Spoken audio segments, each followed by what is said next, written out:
ஓம் சிவாய நமக. ஓம் கிருஷ்ணாய நமக.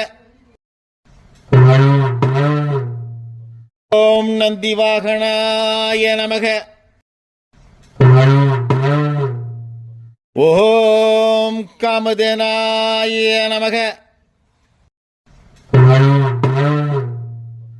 ஓம் நாற்பத்தென்மராய நமக. ஓம் நாற்பத்தென்மர் குலதேவதாய நமக. ஓம் ஜானக்கல்வராய நமக. ஓம் திருமலசாமி கவுடராய நமோ நமோ நமக.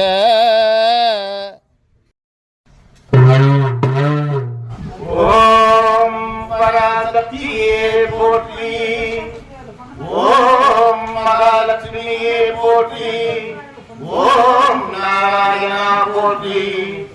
ஓம் நமச்சிவாய போற்றி போற்றி.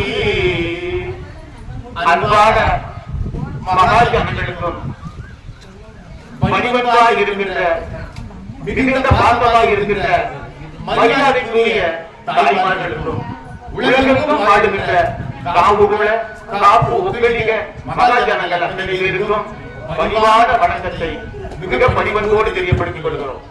கடந்த 2 தொடர்ச்சிகளும் அத்தனை பேரும் பார்த்து பயன்பெற்று பாராட்டுகின்ற நிகழ்வு மனதிற்கு மிகுந்த ஆறுதலை அளிக்கின்றது.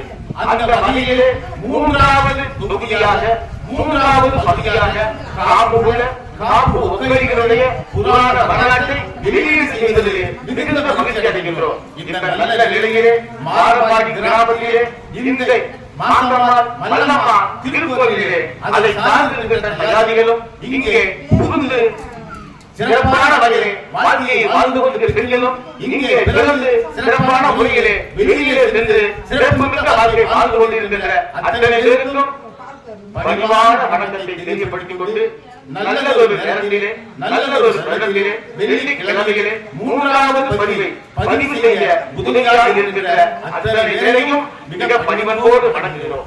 இந்த நல்ல சூழ்நிலையிலே காப்பு ஒக்கலிக புராணம் என்கின்ற வரலாற்றை சார்ந்தவர்களும் மேன்மையாக இருக்கிற அன்பாக இருக்கிற அத்தனை பேரும் ஆய்வு செய்து பார்க்கிறது.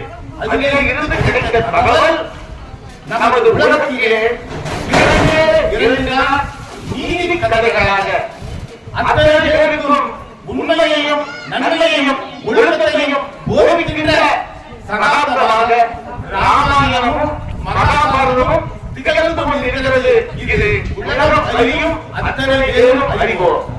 அந்த நிலையிலே கடந்த 10 ஆண்டுகளாக அதற்கு முன்பாக கூட சொல்லலாம் 20 ஆண்டுகளாக சான்றோர்களால் வெளியீடு செய்யப்பட்ட காப்பு ஒக்கலிக வரலாற்று நூலிலே இருக்கின்ற தகவல்களும் ஆங்காங்கே வைக்கின்ற பெரியவர்களுடைய ஆய்வாளர்களுடைய ஆய்வு அறிக்கையின் முடிவின்படியும் சான்றோர்கள் சிறுமையாக கூறிக்கொண்டிருக்கிற செய்திகளையும் முற்று ஆராய்ந்தால் இதிகாரம் என்று சொல்லுகிறோமே ராமாயணம் மகாபாரதம், அந்த ராமாயணத்தையும் மகாபாரதத்தையும் கடந்து இருக்கின்ற சூழ்நிலை இந்த காப்பு ஒக்கலிக புராணத்திலே இருக்கிறது.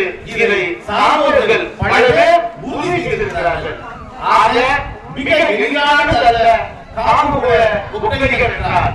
காப்பு ஒக்கலிக என்றால் தனித்துவம் வாய்ந்தவர்கள், தனித்தன்மை வாய்ந்தவர்கள், தனி உணர்வு பற்றியவர்கள், யாரையும் எதிர்த்து பேச மாட்டார்கள், யாரையும் எதிர்க்காதவர்கள், யாரையும் பழிவாங்காதவர்கள், யாரையும் பழிவாங்காதவர்கள், யாரையும் குற்றம் சொல்லாதவர்கள், நடக்கையிலே வாழ்க்கையிலே சிறப்பிலே அத்தனை பேரும் மிகவும் ஒற்றுமையாக வாழ்ந்து உறவுகளை ஒன்று இணைத்து அத்தனை பேரும் நன்மையோடு வாழ வேண்டும் என்ற நல்ல குணங்களை கொண்டவர்களே காப்பு ஒக்கலிக மகாஜனங்கள்.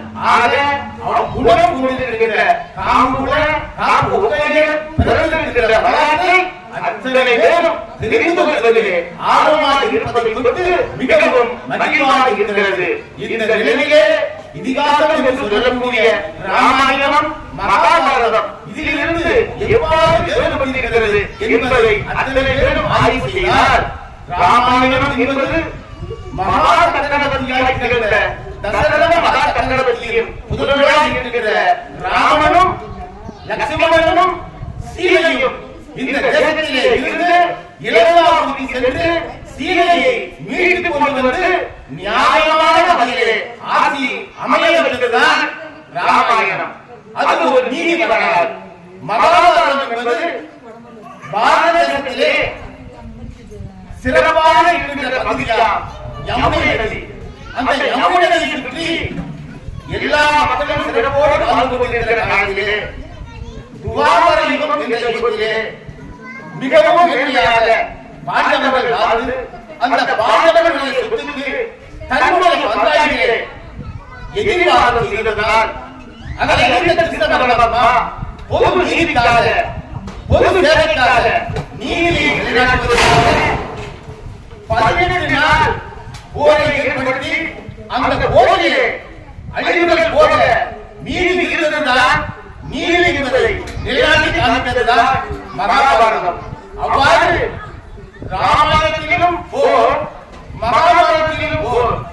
ஆனால் காப்பு ஒப்பந்த வயதிலே போர் என்று சொல்வதற்கு இடமே இல்லை.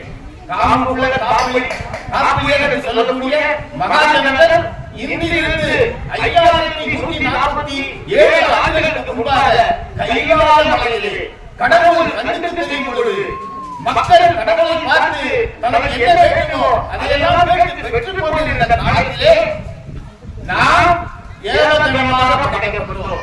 ஏவகணம் என்றால் என்ன ஒரு ஐயம் ஏற்படும், கேள்வி ஏற்படும். இந்த ஏவகணம் என்றால் நாம் அத்தனை பேரும் நாடகம் பார்க்கின்ற பழக்கம் உண்டு, திரைப்படம் பார்க்கின்ற பழக்கம் உண்டு, புத்தகங்கள் பார்க்கின்ற பழக்கம் உண்டு.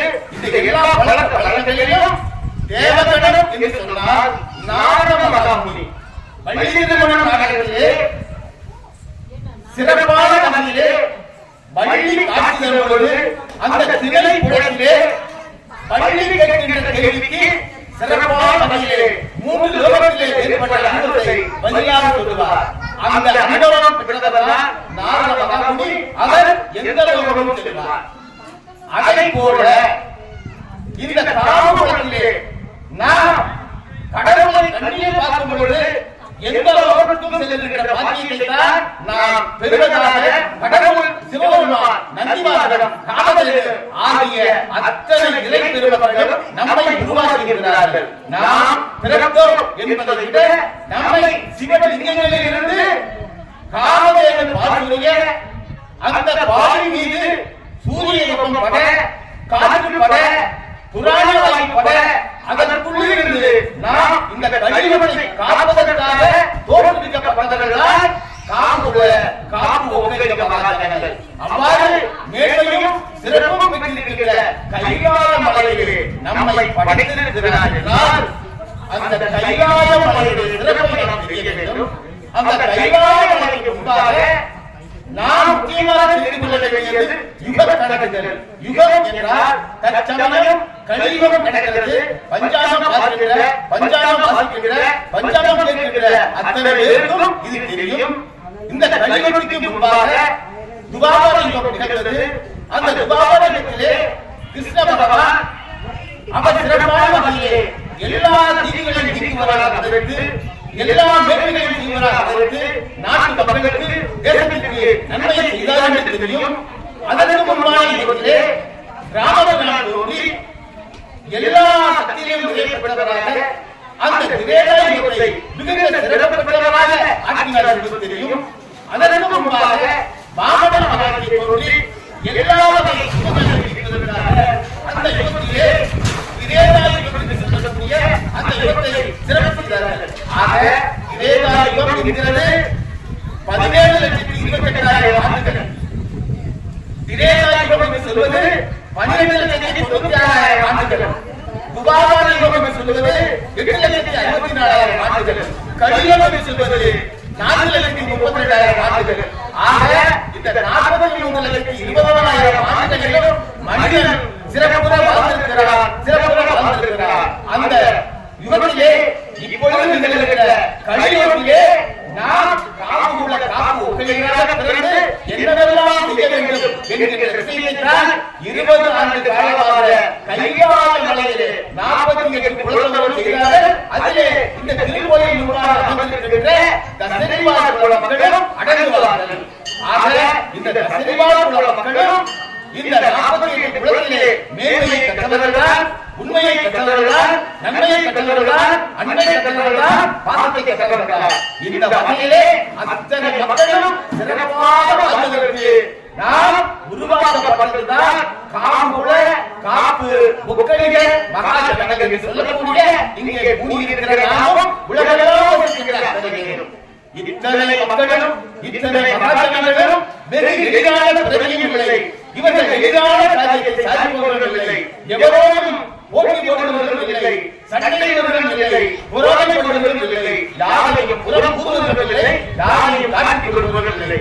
ஆக வந்தவரை வாழ வைக்கும் பொருட்டு அவர்களை அணுகி அனுசரித்து அவர்களுக்கு என்ன வேண்டுமோ அந்த தேவையை பூர்த்தி செய்ய ஜனனம் பெற்றவர்கள்தான் இந்த காப்புள்ள காப்பு ஒக்கைய மகாஜனங்கள்.